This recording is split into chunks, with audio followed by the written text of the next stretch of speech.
we have three dice, three different dice, red, blue, and yellow, and we're rolling them once and trying to get a total of 10. How many different ways can we do this? Well, when you deal with two dice, you often draw a sample space, but when you deal with three dice, it's kind of out the window and it would take a long time anyway. There'd be 216 different values that you could get, and you're interested in all the ones with 10. So instead, let's work systematically through this. So I'm going to say red, blue, and yellow are my dice. And then I'm going to try and find different totals of 10 and look at the arrangements that we can get. So I'm always going to have red as the largest value, okay, just here. And then I'll think about the arrangements. Blue is the second largest and yellow as the smallest. So that I could get a 6. And then I want to think the largest value. So that's the largest value that red can be. The largest value that blue can then be is 3. Okay, because it can't be 4 because I can't get 0. So then it would be 6, 3, 1. So now I can think about all the different arrangements of this. So I could have 6, 1, 3. I could have 1, 3, 6.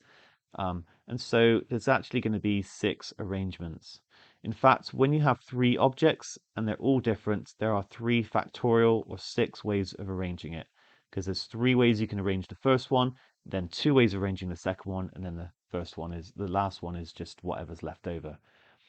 And we're going to use this method like throughout basically. So now let's say I want to still stick with 6. The smallest number that blue can then be is 2, and yellow would then be 2. Now actually there's not 6 arrangements here because these two are the same. There's only 3 arrangements: 622, 262, or 226. This is actually an example of when you have something like A, and it's actually 3 factorial over 2 factorial because 2 of them are repeated and you get 3. This is just alongside to, it's a bit on arrangements.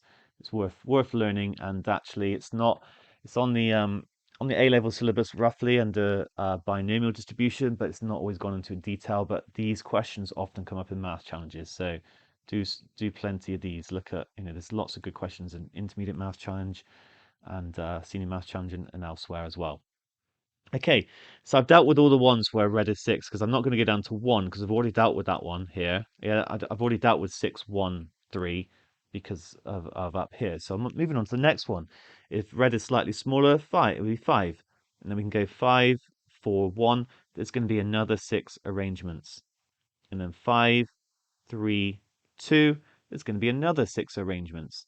And I don't need to do any more because then it'll be 5, 2, 3, and I've already dealt with that. So that just leaves us 4 to deal with. So 4, I've already dealt with 4, 5, remember, because I'm making red the biggest.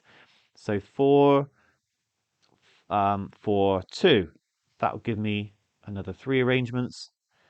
And then 4, 3, then it'd have to be 3. That will give me another 3 arrangements. And I'm done because I can't then have 3 because remember, we've made red the largest and then looked at the arrangements after that. So I just need to add these up. I've got 6, 6, 6, that's 18. I've got 3, 3, 3, that's 9.